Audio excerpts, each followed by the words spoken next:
ఈరోజు మన జావాలో ఒక శాంపుల్ ప్రోగ్రామింగ్ ఓన్లీ ప్రోగ్రామ్స్ అనేది ఎలా రాయాలనేది చూద్దాం. అసలు actually what is Java? Java is a famous programming language and Java is object oriented programming language. Object oriented programming language అంటే ఏంటి? It treats everything is in the form of classes and objects. Okay, నేను ఒక sample program రాసే ముందు what is the main feature of Java అనేది చెప్తున్నా. What is the main feature of Java? Platform independent. What is platform independent? మనం already C అది చూసాం data structures లోని. What is the difference between C and Java is main difference. We have a lot of differences also. What is the main difference is platform independent. Platform independent ఏంటి అనేది మీకు real world examples తో మీకు just గుర్తుండిపోయేలాగా ఒక example చెప్తాను.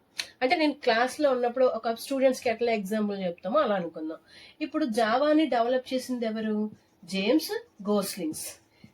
గోస్లింగ్స్ అనేవాడు జావాని develop చేశాడు వాళ్ళ టీమ్ మెంబర్స్ తోటి. అయితే ఇన్ ద ఇయర్ 90s లో జావాని డెవలప్ చేశాడు. In the 1992. ఇప్పుడు James Gosling at the time 1990s లోనే ఆలోచించుకున్నాడు అనమాట, నేను ఇంత కష్టపడి ఈ రోజు ఈ జావా ప్రోగ్రామింగ్ లాంగ్వేజ్ ని డెవలప్ చేశాను. For after 20 years, after 30 years, ఈ 2026 లో గౌతమ్ అనే ఒకడు ఉంటాడు. వాడు ఆ 2026 లో నువ్వే ఈ గౌతమ్ అనేవాడు పడతాడు. వాడు ఒక న్యూ ప్లాట్ఫామ్ ని డెవలప్ చేస్తాడు, న్యూ ఆపరేటింగ్ సిస్టమ్. వాడు డెవలప్ చేసిన ప్లాట్ఫామ్ లో నేను ఈ రోజు కష్టపడి చేసిన ఈ నా జావా ప్రోగ్రామ్ ఎగ్జిక్యూట్ అవ్వట్లేదు అని తీసేయొచ్చేమో, అయ్యో నేను పడ్డ కష్టం అంతా వేస్ట్ అయిపోతుందేమో అనుకుని జేమ్స్ గోస్లింగ్ ఏం ఆలోచించుకున్నాడంటే, ఎస్ నేను ఇన్ ద ఇయర్ 1990s లో ఉన్నాను.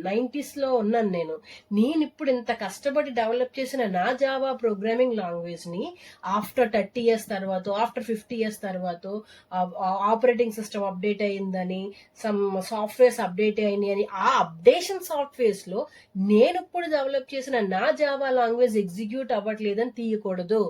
అట్ ఎనీ టైం, ఎన్ని సంవత్సరాలైనా ఎన్ని తరాలైనా నా జావా ప్రోగ్రామ్ అన్ని సిస్టమ్స్ లో 100% ఎగ్జిక్యూట్ అవ్వాలనుకుంటే నేనేం చెయ్యాలని ఆలోచించుకున్నాడు James Gosling.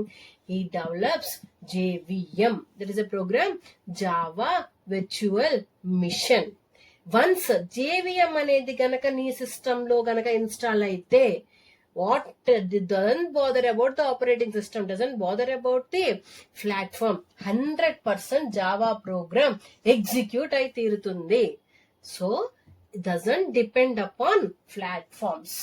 The Java program slogan is write once, compile run anywhere. Write once, run anywhere. So once you write, you can run anywhere. This feature is called platform independent. What is platform independent? Software A platform లోనైనా సరే once JVM గనక install అయితే 100% Java అనేది execute అవుతుంది. So ఎలాంటి persons వచ్చినా నా Java programme ని ఎప్పటికీ తీయలేరు అనే జేమ్స్ గోస్లింగ్ జావాని డెవలప్ చేశాడు.